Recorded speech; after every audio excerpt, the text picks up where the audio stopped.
Greetings. In this movie I'm going to discuss how we would make a raster layer out of the polygons that you see on the screen.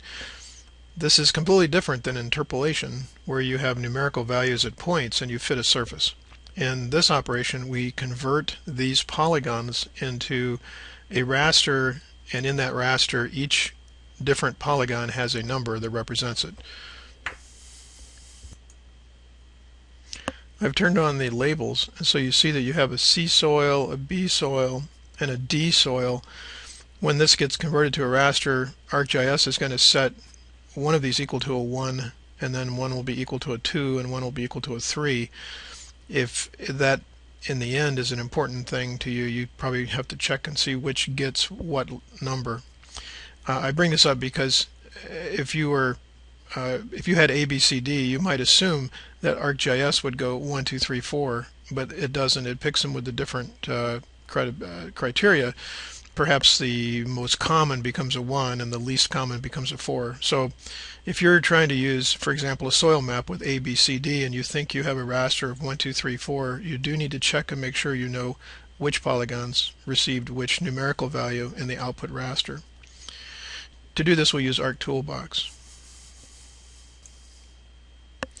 My plan is to use the conversion tools, convert to raster, polygon to raster tool, and I had hoped to have control over the extent and use a mask, and I find that ArcGIS does not read the mask input from environment variables.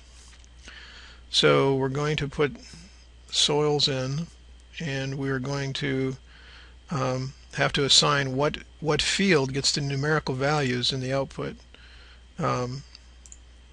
MUID is the map unit number, and I'm going to use that so that each polygon will have a different identity. The output raster, of course, is going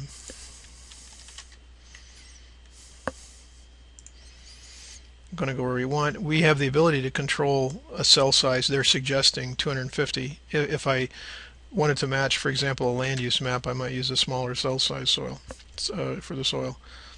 Now, what I said a minute ago was that I came in here and did my raster analysis.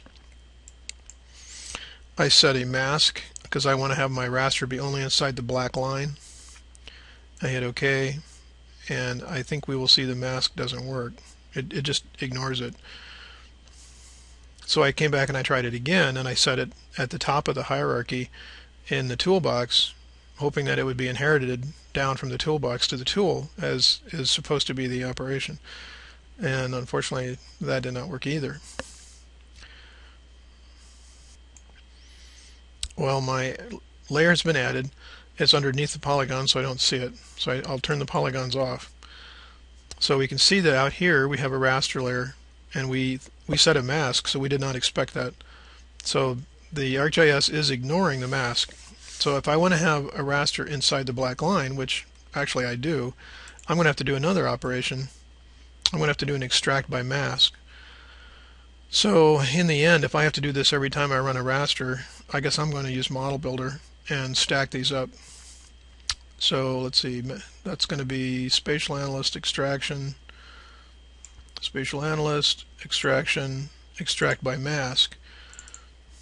And I will say on this input raster I just made, soil 22, extracted based on the black polygon, which is called clip edge.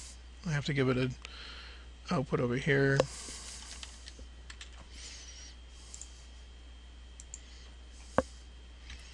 So what used to be a single operation has now become a double operation. I'm told this is considered a bug at this point and will be fixed in ArcGIS 10.1.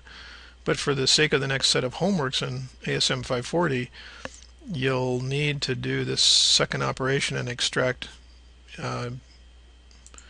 Whether or not you're told you'll have to do that, you will. Another question that I have then, I set the raster based on MUID, and I have 4 different MUIDs, 4 different soil types basically, and I would like to know what numbers in this layer represent what MUIDs. Well, I can see that OH080 got assigned number 2.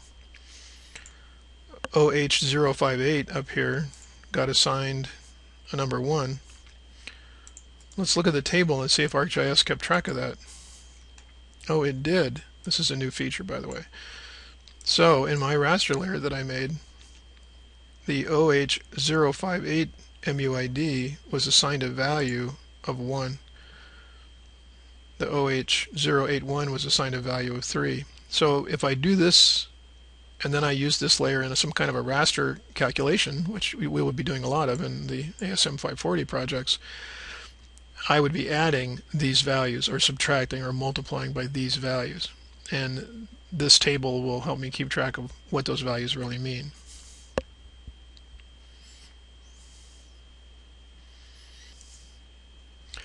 The other kind of basic raster operation that we will do a lot of in the ASM 540 class is to create a numerical surface based on a point file that has observations in it.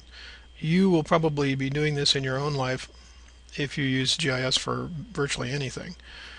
So in the Ashtabula project, we have core locations in the middle of a river, and there's been a chemical measured at each one of these locations. There are other numbers in the shapefile or the feature class, and we have to be careful that when we fit a surface, we fit it to the actual sample values and not some other randomly chosen number. We'll use Arc Toolbox. There's a couple kinds of interpolation. In other words, a couple different ways to fit surfaces. We'll talk about them all in lecture, and you'll read about them in the modules. We're using an IDW interpolation, and we start with a point set. The next field is extremely important. What column are you going to fit your surface with? And this one I could choose end depth or start depth, which would really not make any sense. Why would I fit a surface onto the depth that the cores began at? Well, perhaps you might someday want to, but today we want PCB detection. I need to set an output layer.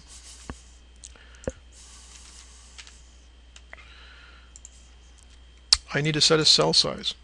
In the Ashtabula project, we gave you a cell size, but that is actually based on how many meters there are in a cubic yard, and may not at all be appropriate for some other project. So you may find yourself having to choose that. Esri makes suggestions, but they're not necessarily the right ones. I'm going to set a power of 2. I'm going to leave the default, and I urge you to understand what that refers to before a series of quizzes and tests come your way. A search radius. I'm able to set a fixed radius, which means use all the points inside the radius. And Esri will let me pick a number, and Esri is basically telling me that you do have I have some points within that 25 meters. I'm going to stretch it out a little bit. I could put in a minimum number, but let's just run it and see what we get. We cover the topics here a lot more thoroughly in the next movie. One of the things I immediately see is I see some straight lines. That's because I did not set my extent, and ArcGIS has decided to default to the extent of my points. I would have preferred to set an extent to the river and get the river as the output size. The other thing I don't like that I see is that this green color from my calculations has stretched out beyond the river. That's because I did not set a mask. In our homeworks, we would certainly want you to set a mask to this edge of the river. Now, we just examined conversion from a polygon to a category raster, and we noticed that mask failed to be used. Let's try this again and see if mask works here.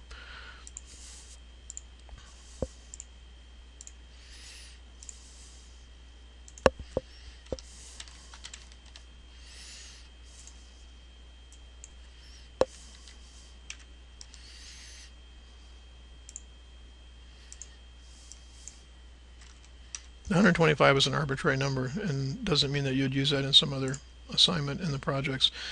So to find mask, I go to raster analysis in my environment settings. Cell size, actually cell size is specified here just to be sure. No, it's 5.49. Okay, I'm setting my mask. In this case, the mask is the river.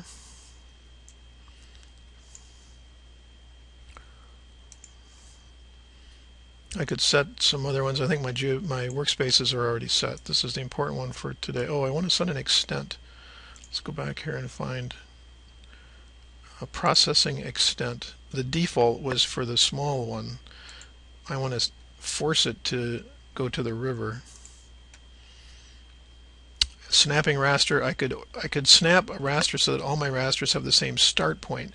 If I was going to do mathematical calculations, that might be a smart thing to do.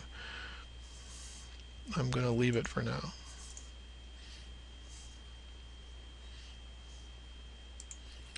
So I'm going to go back to table of contents.